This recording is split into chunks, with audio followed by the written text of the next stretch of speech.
L'articulation du coude possède un type de mouvement très spécifique que l'on ne trouve pas souvent dans le corps. Pouvez-vous le deviner? Eh oui, c'est bien le mouvement de charnière, propre aux articulations trochléennes. Vous avez tout à fait raison. L'articulation du coude est une articulation synoviale de type trochléenne. Ce type d'articulation ne permet le mouvement que dans un plan. Dans ce cas, la flexion et l'extension du coude. En parlant de sa structure, l'articulation du coude est composite, c'est-à-dire qu'elle est constituée de plus d'une articulation.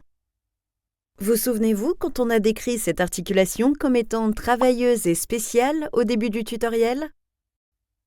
Eh bien, c'est parce que l'articulation du coude n'est pas une articulation ordinaire. Elle contient en effet 3 autres petites articulations qui l'aident à faire plusieurs choses en même temps.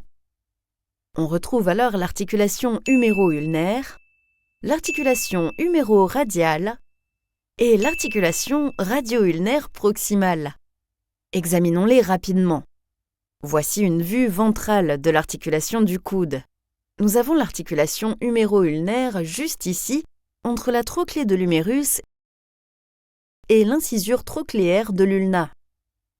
Comme l'articulation du coude, c'est bien une articulation de type trochléenne. En se déplaçant latéralement, nous trouvons l'articulation huméro-radiale entre le capitulum et la tête radiale concave, qui forme en effet une articulation de type sphéroïde ou cotyloïde. Si vous avez besoin d'aide pour visualiser cela, essayez d'imaginer un mortier et un pilon en train de broyer du basilic. Vous voyez comme cela bougerait un peu partout? Eh bien, pour le stabiliser, le corps doit trouver une solution. Sur cette image, vous pouvez voir le ligament annulaire du radius, colorié en vert, qui ressemble à une petite écharpe autour du bord de la tête radiale.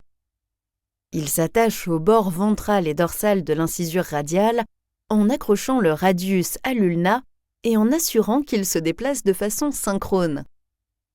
Bien que l'articulation huméro-radiale soit de type sphéroïde, la présence du ligament lui donne le mouvement d'une articulation pivot. Enfin, notre dernière articulation, l'articulation radio-ulnaire proximale, ne fait pas partie de l'articulation sphéroïde qui contrôle la flexion et l'extension du coude. Elle joue plutôt un rôle dans la pronation et la supination de l'avant-bras. Cependant, elle partage sa capsule synoviale avec les articulations huméro-ulnaires et huméro-radiales. C'est donc pour cela qu'elle est considérée comme une partie de l'articulation du coude. L'articulation radio-ulnaire proximale est une articulation pivot.